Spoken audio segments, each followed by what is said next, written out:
Hi, and welcome to Studio 411. I'm your host, Larry Dasilva. Joining us today, we have an author who's written a terrific new book here that you see, Cry Like a Girl, again, a work of fiction. The descent into madness isn't always accompanied by flashing lights and sirens. Sometimes it sneaks up quietly as a fog. And the book that we're going to be talking about with our guest today, K.E. Garvey. Again, it's a tale of lessons learned too late. Kathy, her website, kegarvey.com, the book Cry Like a Girl, and it's actually the first in a series of Like a Girl books, and we welcome to Studio 411, K.E. Garvey. Hi, Kathy, how are you? Hi, Larry, how are you? I'm Good, fine. good to have you here. Tell me now, how did the idea for the book as well as now a series of books come about? Believe it or not, it was a woman's hygiene commercial.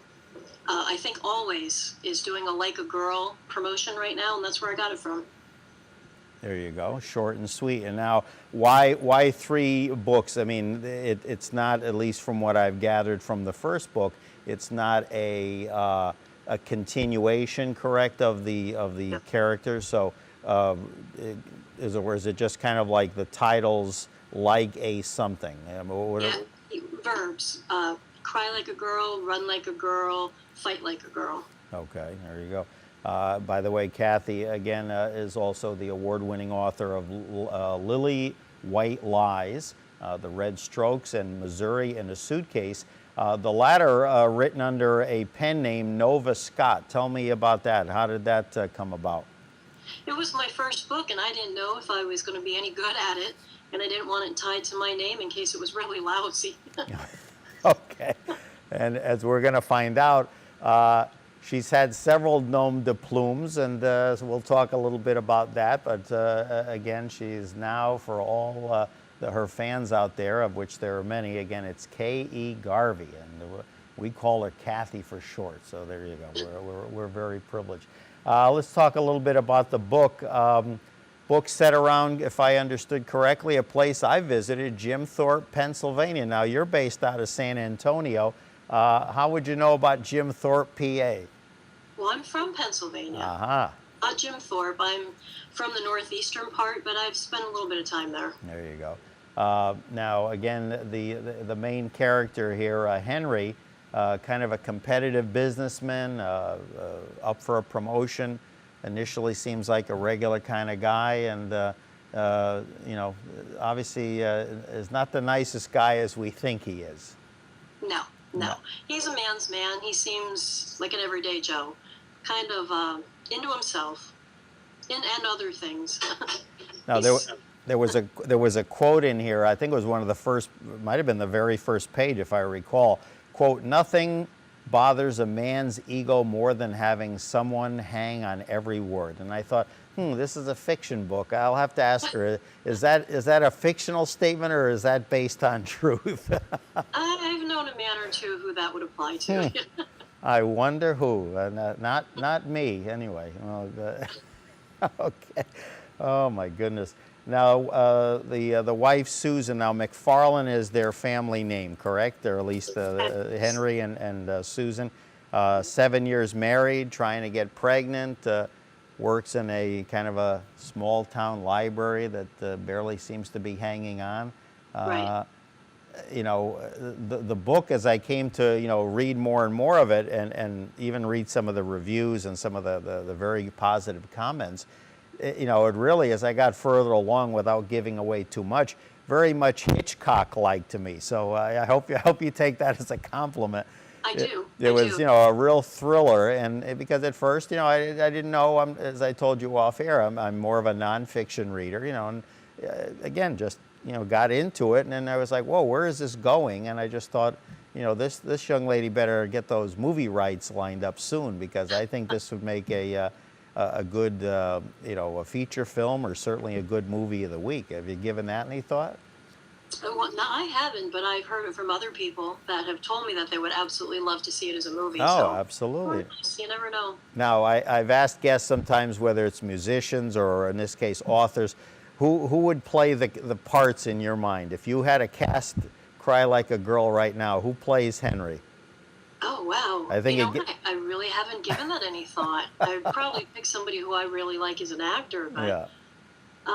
Channing Tatum, Okay. maybe. How about Susan?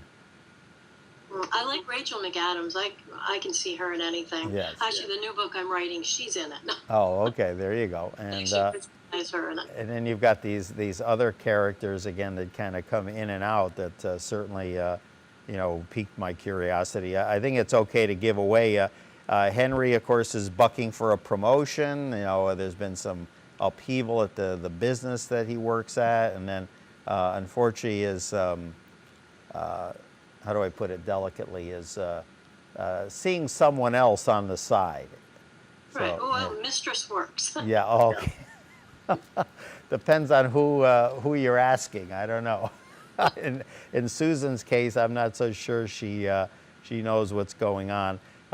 There's some other characters in the book. Of course, there's the mistress, who I thought came off as very very aggressive.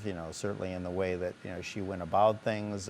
There's the other people, some of whom are competitors of Henry, whatever, and as I said, without giving too much away, they kind of play a bigger part, I think, than we initially think when we first read the book.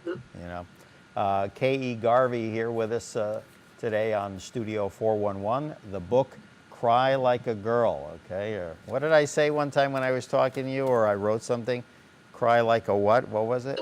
Baby. Oh, like a baby. I was thinking of the old Buckingham's tune. See, forgive me. I was, had that song in my head. But yeah, Cry Like a Girl, and then the follow-up books that are going to be different plot themes. What are the tentative titles right now? Run Like a Girl and Fight Like a Girl. And Fight Like a Girl. Okay, neither of which I did, so I'm good there. Okay. Marital troubles seem to abound in this relationship. Again, is that do you find it easy when you're writing these? Do you draw on a lot of past experiences or people or kind of what's the thought process, at least with this book, on how you come up with these plots and subplots? As far as marital trouble, I can draw from personal experience. A couple of my relationships, actually, but yeah, I mean, it's not hard to do when you've been through a bad relationship to put it on paper. Right. A quote from the book that I thought was very interesting. Henry at one point talks about the gospel truth, and I think the gospel truth, it's really his truth, because he seems to kind of be so self-absorbed, and the way I saw him is that his truth is what he believes, not what necessarily is the truth. But I think maybe we're all guilty of that at some point. I think everyone has a way of bending it to suit them. Yeah. And why do you think Henry is the way he is? Is it because of the business that he's in, the upbringing, or all of the above? What factors do you think, I think he's selfish. Yeah. He's just a selfish man. He wants what he wants, and he justifies what he does.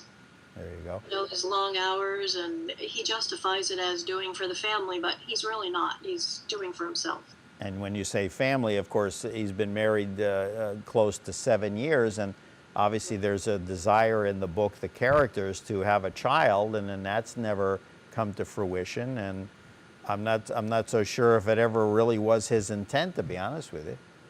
And I don't think it was. Yeah. I think it was for her and for his dad. I think it was something that he thought would mend a fence with his dad. Yeah. Part of the reason why he married her. Yeah, and because again, I'm not always sure I see the the kind of attraction that you would expect. I mean, it's obviously I know there's a lot of kind of darkness in her past as well, but I see where she has love and affection and desire to make him feel like a proud husband. I don't know that I see that on the other end, and unfortunately, I think it's not reciprocated. Right, exactly. At least not when it should be. Yeah. Oh yeah. No, that's for sure. As we find out as we go through the book. One thing I know, his rival there, kind of self-imposed rival with the business that he's with, a gentleman by the name of Evan Barker. What you know, how does that all come about? Again, there's some sort of upheaval with the company. Well, there's an upheaval. They brought Evan in to troubleshoot, but Evan decided he wanted Henry's job. He wants Henry's position. Oh, okay, all right. So, but now this other position that's actually a step up, or are you saying that we're to believe that this probably was in the works, what takes place even before the working, you know, kind of the competition for this former colleague's, you know, higher position? Well, it was a competition, but Evan was smart enough to know that a lot of the bigwigs, so to speak, were getting older, and there was going to be some movement in the company, and he wanted to make sure that he was going to move to the position he wanted. Right. And Henry was really the only thing standing in his way. He was the only person that could keep him from getting there.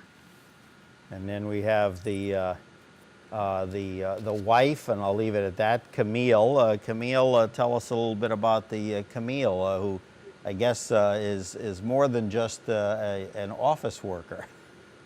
Yeah, well, yeah, actually, she doesn't even work there. She's there for a reason, but it's not for a paycheck. She's flirty and fun and pretty and just has the attention of all the guys. She's like that girl they dream about, so to speak. Yeah, all right. And Henry's got her. I was going to say I didn't see pictures, but I want to also mention to the audience, and again, this is something new for me, and of course, this is the way of the world now.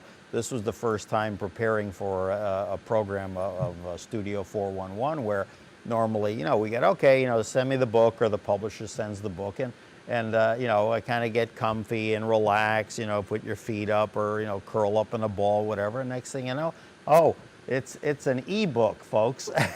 So Yeah, it makes a difference. it's different now. Some of your earlier works, those were hardcover, trade cover. Again, why this one solely is an ebook? Any reason for that? Oh, yes, there is. The first one, the first two were traditionally published, but the second one, I won a national fiction contest, and the first prize was a publishing contract. The publisher did not honor it. I signed it. I've never made a dime off of the sale of that book in paperback. It was a trade paperback. She didn't give me my advance. She didn't honor anything. She, from what I understand, she did it to the person the year before me too. I didn't know that at the time. So I've just decided that I'm a little publisher shy right now. So I'm publishing digitally only. Right, gotcha, okay. Obviously, and correct me if I'm wrong on this, I've seen a few other ebooks where it seems like the costs are certainly kept down, because obviously there's not printing costs, whether it be in hardcover or trade paperback. So that, in a sense, is passed on to the public, in a sense. But then, without getting into specific numbers, the you know, the residual effect, you know, the monies that an author such as yourself make, is the percentages still about the same, or you know, that's hard to gauge? No, it's much higher. Yeah. There's actually no cost if you know if you can figure out how to do it yourself. Or I use a program called Scrivener, and it compiles it and it sends it right to Amazon. There is zero cost.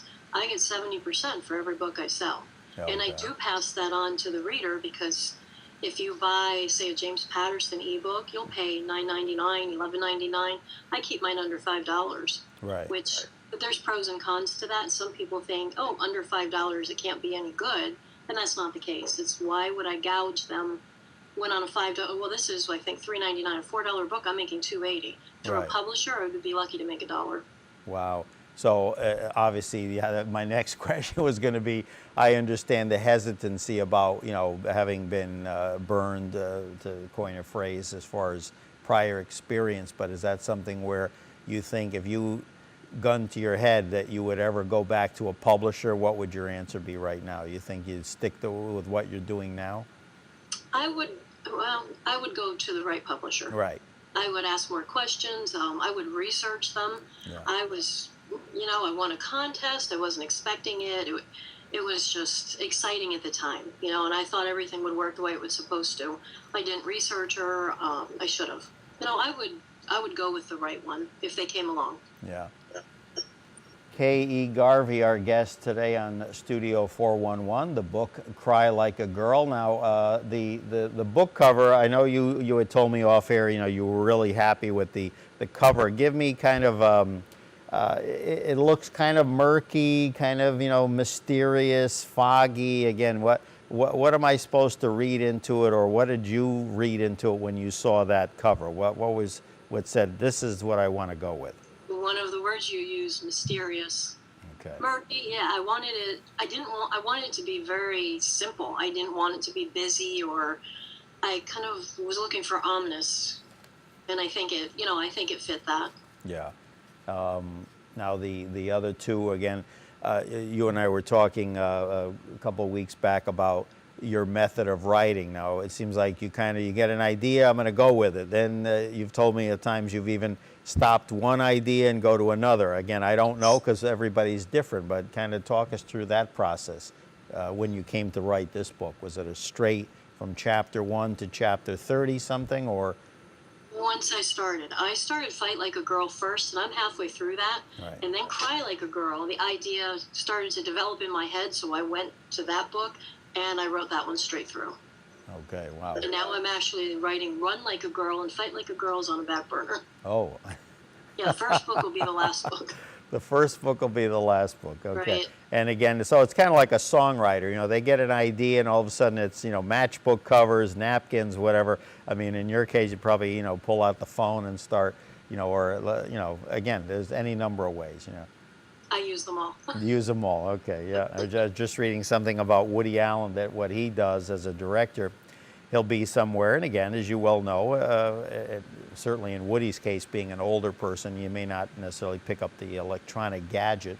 And again, matchbook covers, napkins, pieces of paper, on his arm probably. And then what he does, he takes these items, certainly not the arm, but the other items, and he throws them in a box. And then if he doesn't know where that goes, at the end of a picture, he pulls them out, and then he decides, oh, let me go through there and eventually, it could be years, but these random thoughts find their way into his work.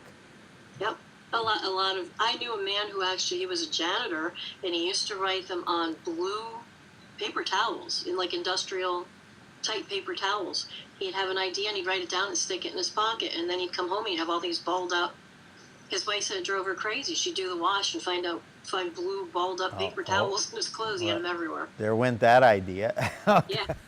I was going to say, I thought you were going to tell me, oh, I ran low on paper towels, so I wiped the table down with one of your ideas. That's probably a Pulitzer Prize idea, but there goes that. So, all right, well, we'll get back to the book shortly. Let me talk about your blog that you've done. Tell me again how long, how it started.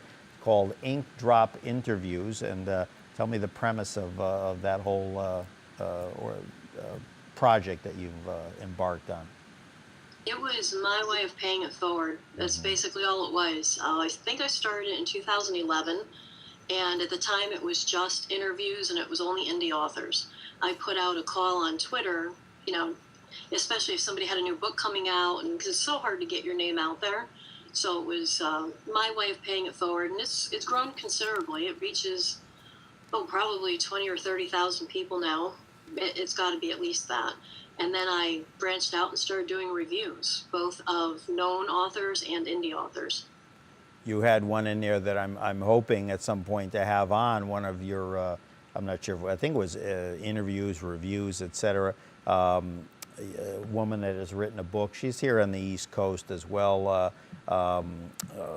Eva Braun is like the central character. Do you know her? Phyllis Sedgerly Ring. Yes. So I'm hoping at some point have her on. So then when I saw that, I said, well, I'll have to ask Kathy, because I said, it sounded like from what I read that you were very pleased with the review or with the book itself. And of course, that's an interesting idea, because it's taking something that's actually a historical name or person or event, and then kind of building a story around it.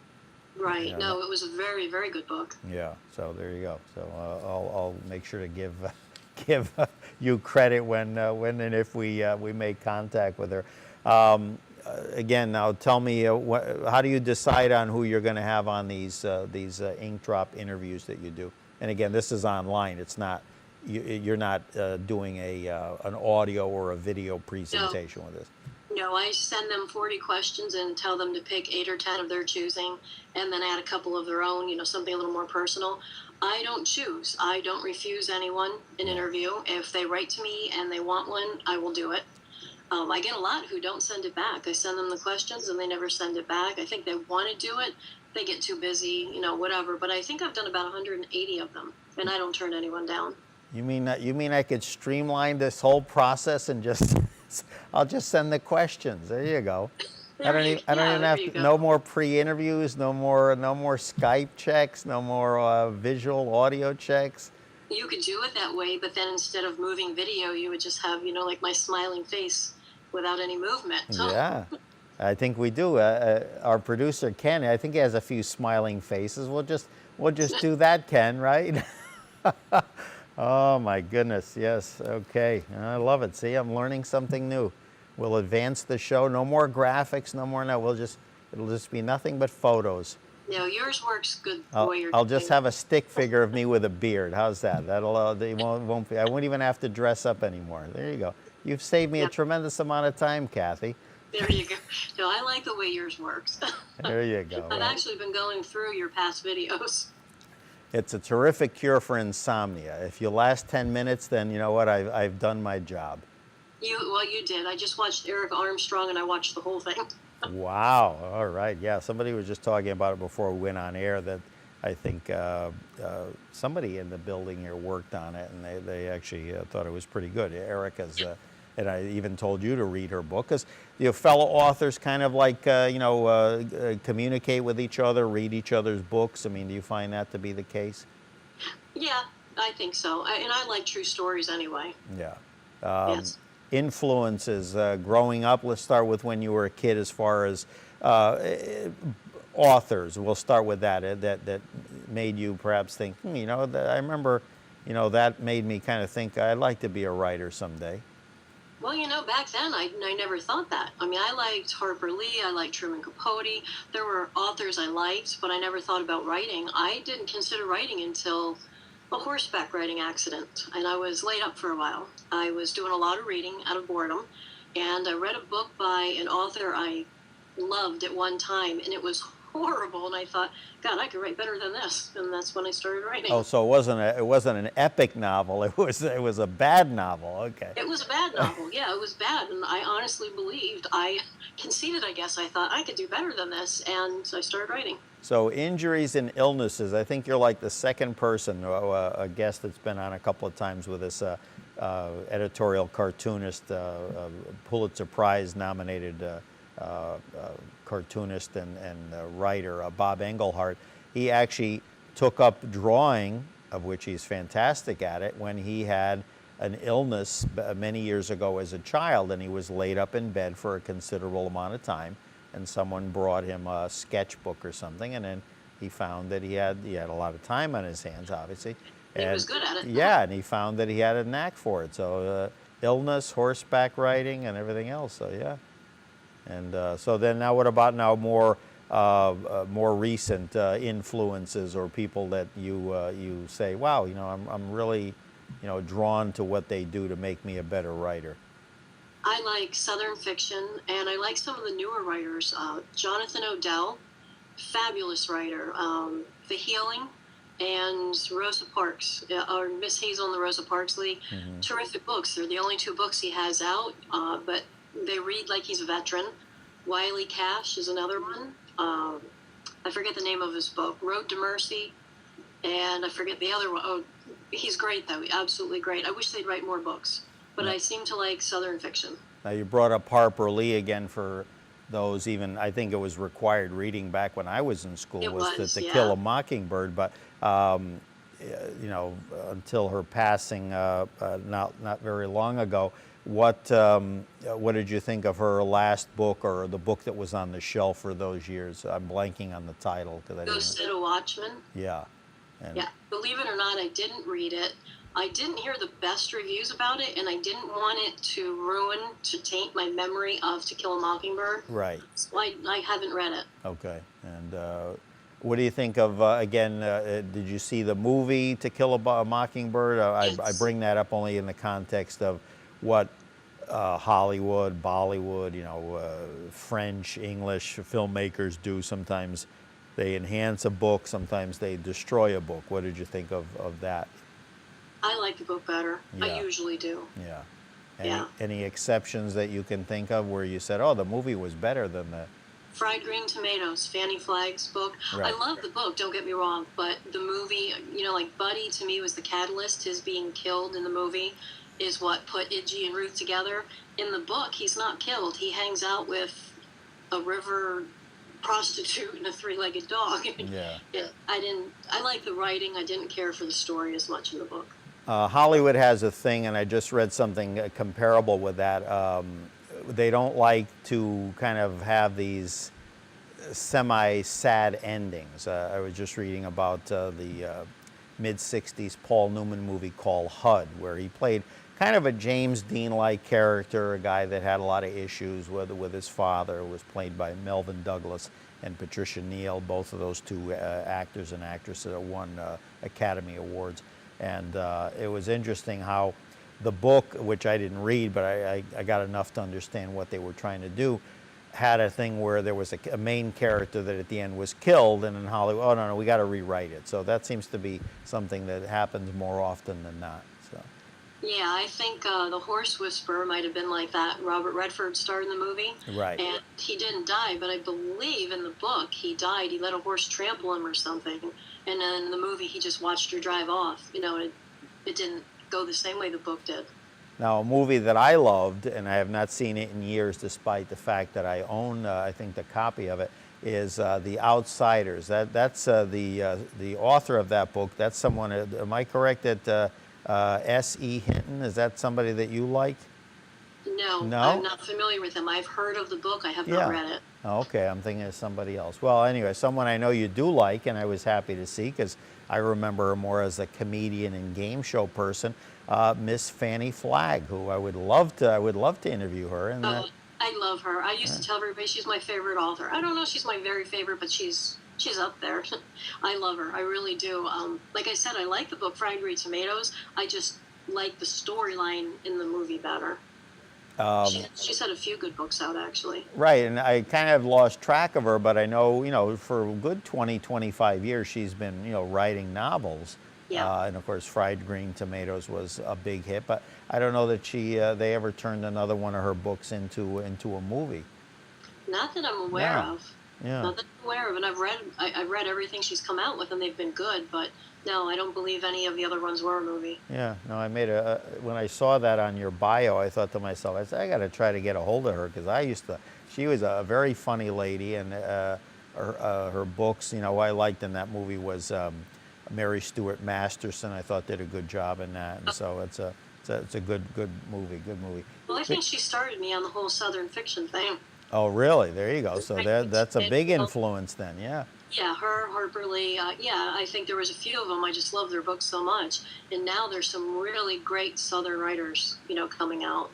Now, as someone that, again, was from Pennsylvania, now obviously out in San Antonio, give us a sense more on the farther East Coast.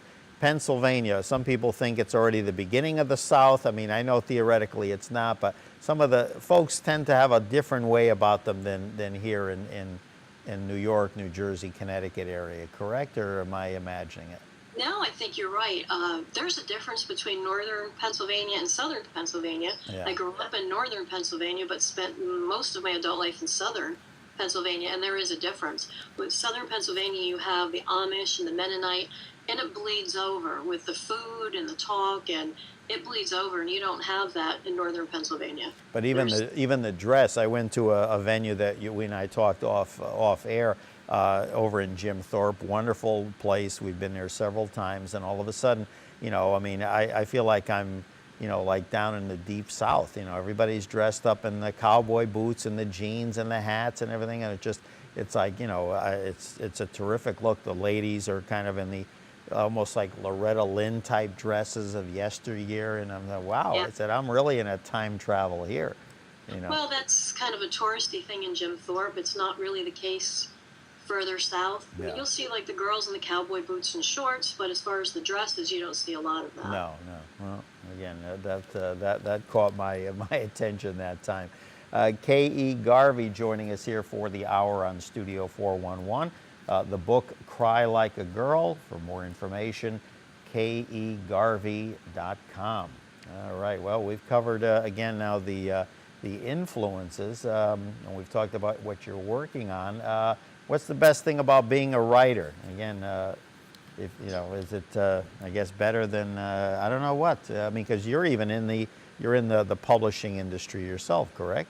Yes, Yeah. yes. I'm actually the vice president of publications for a small publishing house. There you go. That's just something I took on about a year ago. The best thing is I can do it in my pajamas if Yeah. I want. You know, I don't punch a clock. I'm usually a morning writer, but I don't have to get up, shower, get dressed, and get out the door. You know, if I just feel like sitting in my house coat, I can write that way. Thank goodness this interview is not being done in such a manner. But anyway, we can all visualize, folks. You brought up a good point. A lot of authors I read, especially the ones that have been around for years and years, men and women, they have set schedules. Now, in your case, obviously, you have a career on top of what you're doing. Folks that are, again, I'm picking names, James Patterson, Daniel Steele. Again, a lot of folks, not all of them, but just some big names out there. Their method is kind of, start writing at 5 or 6 in the morning. They're done by noon, maybe 1 o'clock. I mean, so in your case, I mean, work aside, your regular job, what kind of works for you? Is it better fresh in the morning, or are you more of a night owl person? Oh, no, absolutely morning before the day comes down on me. Because, as the day goes by, you get phone calls, you get other things to take care of, and then it's hard to get back in that zone to write, into your world of fiction. It's hard to get back in there, so I usually write in the morning. And you said world of fiction, so we'll go with Cry Like a Girl. Do you then kind of, immerse yourself back in like what's happening and kind of block, present day realities out, in order to get kind of a fresh. Now, what about, without giving away any of the twists and turns, when do those come up? Do they come up in your sleep? Do they come up while you're got that block of time? Or is it just, as we said earlier, I got an idea during dinner, I wrote down, and so you can kind of zone back in on that. Well, that's why we all carry all these little papers around, because it happens anywhere. It could be in the ladies' room somewhere, you rip off a paper towel. But for the most part, I get a lot of ideas when I'm laying in bed at night, and I do actually keep a moleskin on my bed, and I'll scribble because it's dark. So in the morning, I have to try to decipher what I wrote, but ideas come up at any time. I do want to correct one thing you said earlier. The book isn't actually set in Jim Thorpe. It's set in Nicholson. Oh, okay. So where did I get Jim Thorpe from? It was mentioned in the very first couple chapters. They went on a weekend to Jim Thorpe. Oh, there you go. And so it was in there. And since I had been there and I found it such a charming place. It is. But it was mentioned in the book, so you are right. But the actual story is set in Nicholson. In Nicholson, okay. Which is a real town, up in northeastern Pennsylvania. There you go. We had another author on, Susan Schoenberg, and she wrote a fiction book about a woman that basically has spent her entire life, believe it or not something that occurs too much these days, but in an iron lung that contracted polio, and of course this happened around the time that in the book Jonas Salk, Dr. Salk, came up with the prevention for polio. But again, it was just one of those things where, again, kind of like a lot of the parts in your book where, again, you're just like, zoned in on what's going on. And again, so you know what? Maybe I shouldn't read as much nonfiction.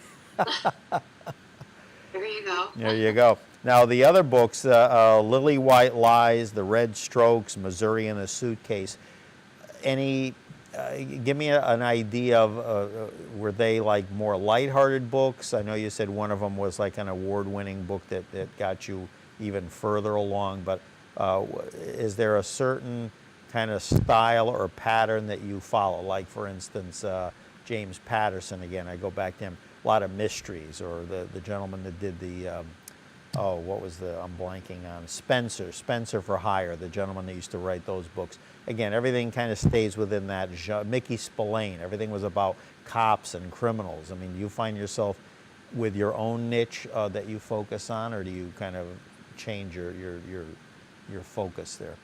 Before this book, I would have said yes. Women's fiction, that's what I wrote. I always said it was women's fiction. This one, like you said, is more suspense, thriller type, which I never did before. Yeah. And the next two are going to be somewhat like that also. So I think I'm growing as a writer. Every book has changed a little bit. I used to be a pantser. I would just sit and write. I got the idea, I would sit, but I would also hit dead ends and have to backtrack. And I'm a plotter now. I do the outline. I do the John Grisham thing, and I have these long, complicated outlines, but it's much easier to write because I know every step of the way where I'm going to go next. I know somewhere I saw an image of it, and I wish now I had gotten a copy of it because I thought it was fascinating. Were you the one where everything was plotted and it was in different, like, color coded? Yep. Yeah, that was me. Yeah. I use Scrivener to do that now. Like this book that I'm writing, in the first month or two, I'm plotting it. I'm doing characters, fleshing out characters, and I've probably got 80 scenes in the book, and they're all in order. And once I start writing, I just write scene to scene to scene, get my first draft down, and then I go back and, revise. So, as you said, everybody's methodology is going to be a little different until, but you find kind of a comfort level, where you're going to go. And then, again, I go back to like Woody Allen, but his was more of a thing with changing technology, where, he was using certain type of, editing blocks or, paraphernalia that he would use when he was post-production with his movies. And then now he's having to adapt to these new fangled technologies. In your case, you're going more from a maybe perhaps color-coded thing, but now you're using it more on a program within a computer. So even then, you're modernizing yourself as well. Oh, absolutely. Yeah. Work smarter, not harder. That old expression everybody uses, and that's basically what it is. I forget the numbers, how many writers are out there today, selling their books. 50 years ago, there wasn't that many, but if I had to do it longhand, I'd probably still write. I don't know if I'd ever get anything out, but I would still do it because it's in me to do it. But with Word and Scrivener, and it's so easy, anybody can do it. I'm not saying they're going to put out quality work, but anyone can write now. I mean, the program basically does it for you. You put the words in, and it formats, and it compiles, and it does it for you. So those, I think Stephen King is the one that comes to mind. Typewriters, typewriters no more. Yes, oh, absolutely, yeah. No, absolutely. And again, I know I'm beating his name like a dead horse, but Woody Allen too, when he's putting his screenplays together, he still uses the same typewriter that he used at the age of 16, that he said he paid $40 for. And again, I guess old habits die hard, but now you don't see yourself going ever back to your magic marker configuration. Oh, yeah, I know which one you're talking about. That's actually to show you where, like, you use one color for your action scenes and one color for tension scenes, and that's how you can, it's a view of your overall manuscript. Like, if tension or action is red and you don't have much red, well, you're not going to call it an action book then. It kind of gives you what you've written. Right. It shows you in color what you've written without having to read it. So no black marker, that wouldn't work. No, definitely. That would be like ideas that you say, this is not working, and then you get rid of that. What is your advice for aspiring writers out there? Again, that could be anyone from 12 to 80. I think sometimes we want to pigeonhole just the young writers, but there are folks like you even said earlier that people get into things at a later point in life, and good for them. They have an outlet, or a maybe someone has turned them on to this. So what's your advice for aspiring folks? Commit to the journey. Yeah. I mean, a lot of people have started books that they haven't finished and probably never will finish. Somebody had that expression, you don't want to be a writer, you want to have written. And there's a lot of writers out there that they want to have written, but they don't want to do the work. Commit to the journey, see it through. Right. So again, it's no matter how long you've done it, it's not that it's, as you said, work smarter, not harder, which is the way I try to live my life. Not always successfully, I may, but anyway, the thought is up here. Do you find it gets easier as you get older, or do you find that maybe if you think that way, then you're going to start to, slip up? Like, again, I'll use a filmmaker. Sometimes people win awards, and the next thing you know, well, what happened? They lost their edge. You know what I'm saying? Athletes go through it. Do you find writers that can happen to them as well?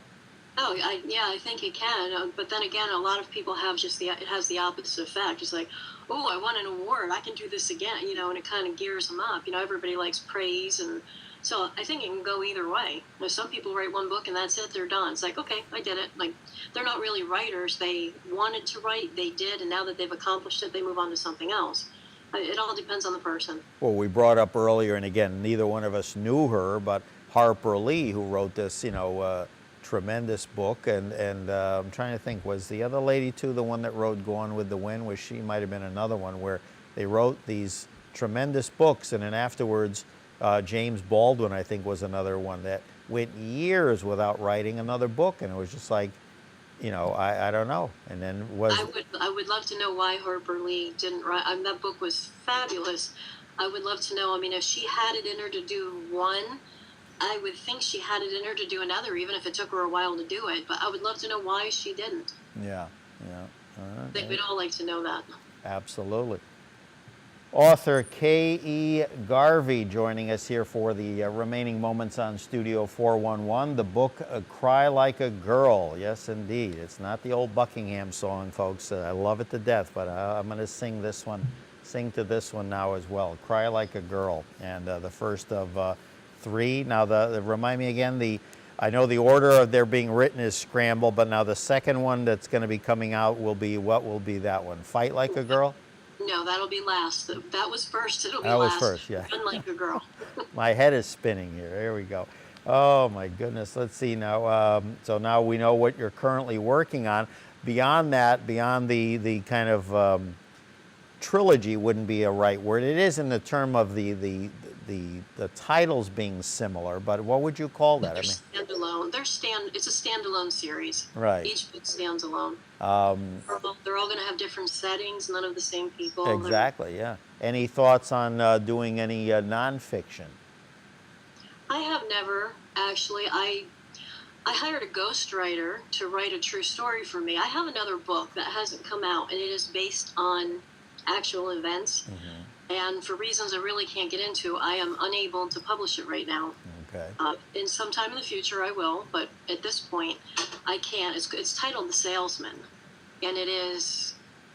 I had to hire a ghostwriter. I tried writing it myself, but I was biased. I was seeing everything from my point of view. So the ghostwriter was objective, and he did a fabulous job with it. So that's as close as I'm going to get to nonfiction. So it's locked and loaded. We just have to be patient. Yes, it could be one of those. Make sure it's in the will now, okay? Because it could be one of those. It could be a long time before we see it. No, it's not going to be that much longer. Okay. Oh my goodness. A couple of years tops. A working title, The Salesman. The Salesman. That is the title. Yeah, The Salesman. Salesmen seem to play a big part in her books. I don't know.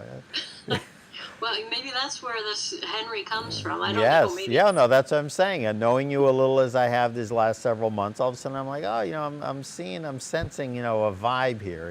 It wasn't subconsciously, sure. Henry, exactly. I was thinking. Exactly. And again, as I said earlier, with Cry Like a Girl, there's a lot of twists and turns that, as I said, even I had to, call Kathy up and say, did I interpret that correctly? Because I think that happens with any fiction book.